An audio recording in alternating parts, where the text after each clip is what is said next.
Hello, my name is Rose Gacha and I am a science teacher with DC Public Schools. And let's talk about this new formative assessment tool called Plickers. Plickers is a formative assessment tool that allows you to do quick checks for understanding for students in real time. And it tells you who understands your concept or who did not understand. It creates data charts on your screen, and you can actually tell, the range of the students who got it right or wrong. It informs your instruction in real time. Now, before we look at why Plickers, let's look at how it works. All you have to do is print out these cards that have letters A, B, C, and D. Each student has a unique shape of a card. None of them looks like the other. You assign these cards to the students, and then when you ask a question, what students do is that they point to the screen or they point towards you with the answer they think is right facing up. So if, like here, if he thinks the answer is A faces up. If he thinks the answer is B, then he faces his B up. And nobody's B looks like anybody else's B.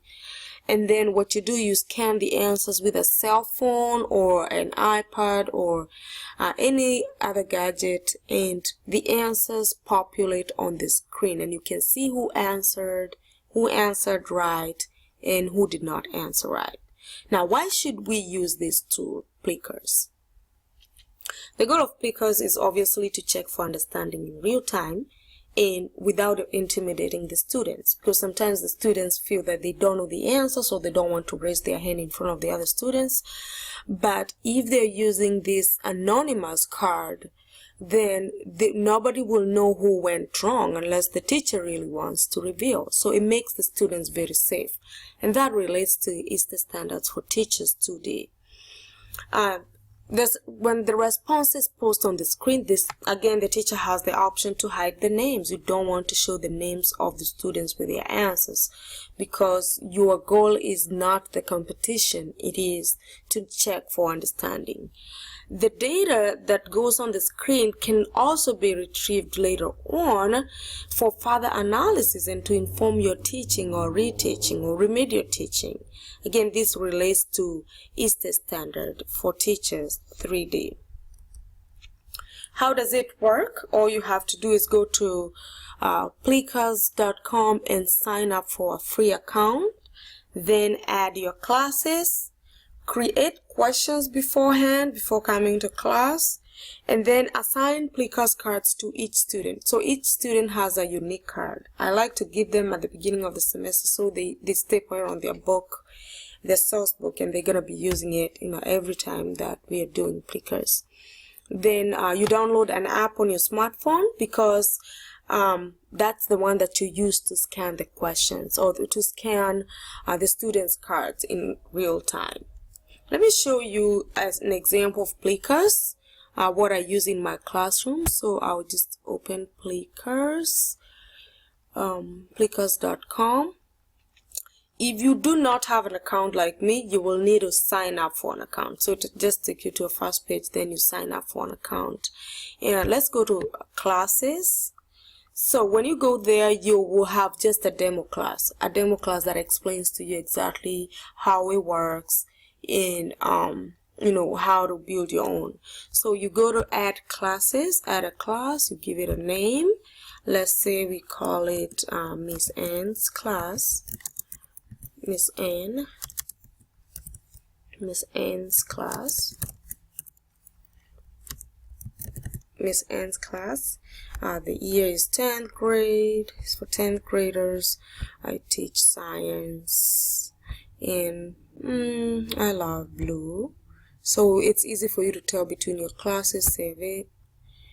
It's gonna ask you to now add students. Instead of adding students one by one, I always prefer to copy paste from spreadsheets. So I'll just go to my spreadsheets like Excel and copy and paste the names here. Let me just call the students, just one student, and call them Jane. I'll just call them Jane. Yes, it's the other way. Call them Jane and then save. Again, you could populate as many students as you want. Then you're given a chance to choose the cards. You have various kinds of cards. I just want the standard ones. We have up to 60 something, and I just have one student. Or if I had 10 students, she's allocated card 1. If I had 10 students, they're allocated card 1 through 10. And you can print the cards if you want. You can print the roster. Jane has card 1, and then all the students with all their cards. Once you're done with that, once you're done setting up your class, all you do is now go and print the cards. You go print the cards. I like the standard size. We have the standard that has 40. So within one A4 paper, there are 2 cards. Then there's the expanded, there's the large font. But for my class, I just use the standard size. For large classes, you will need the large cards. So the standard, and then simply print all these cards. You know that Jane is number 1, and then Marion is number 2, Jose is number 3. You print them out, then write the names of each student on the card, and then give them. So every time that card is scanned, it shows the name of the person on your screen, on your computer. Again, you don't reveal those names. So once you print your cards, give them to the students, and you are almost ready. So we are done with the classes. You go to the library, assuming that you are new, you don't have any questions. So you will need to create your own questions. Create a new question, just like you use with other tools, test tools. Create questions with A, B, C, and D, and mark the correct answer. Several questions. And then for me, I've organized them into folders. There's the mixed review, there's bonding. And if I want to assign a question to a class, I'll simply come to maybe the bonding folder. Let's go to, let me use the mixed review folder. Mixed review folder has this question here. And then on this question, I expand it. I add to queue. When I push add to queue, it lets me add this question to either all my periods by selecting period 1. So you can see it showing up there. That question has been recorded in period 1. Period 3 is also recorded.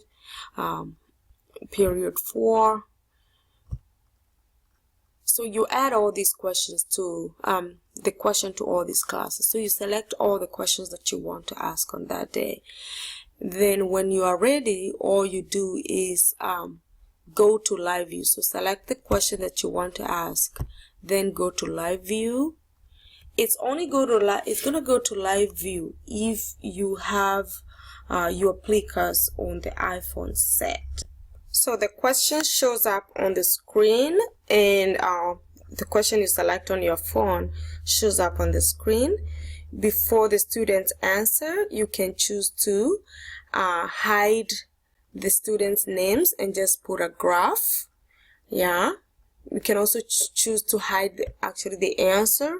Yeah, this is review the answer. Leave the graph instead of the students, so they're not showing your student's name. You can hide the panel if you want, and first of all, give students time to answer the questions A, B, or C. And when students are done, then you walk around the room, or even from the front, scan the answers from the card using your phone or your iPad. And once you're done scanning the whole room, the answers will be populating here. You will be seeing about 10 people put A, B, C, or D. And the most important thing to do is to make sure that all students have worked out the problem before showing this panel, because sometimes students will just wait, and when they see there's a lot of B, they will just turn it into B. Yeah. So once you finish, they'll be seeing it, and they'll be like, oh, we all got B. Oh, the answer could have been A. if it's very necessary, you can show the students' names, especially if they all get it right. You can always show the students' names and the answers. Sometimes you can show the names and the answer, or just the names without the answers that the students gave, in order to avoid embarrassing them. And the importance of showing the names is that you can also tell who has answered the question, and they can see themselves on the screen. You can see that, oh, I am not there, I need to answer my question. Later on, once you're done with that, you can always go to the reports, once you are done with that question, and you can see who answered the questions right, who answered the questions wrong, with the times and the dates. So basically, this is a free website. It is very effective. It is very exciting and engaging for the students. So I highly recommend using Plickers in your classroom. Let me know if you have any questions by either emailing me or commenting under this video. Thank you so much for watching.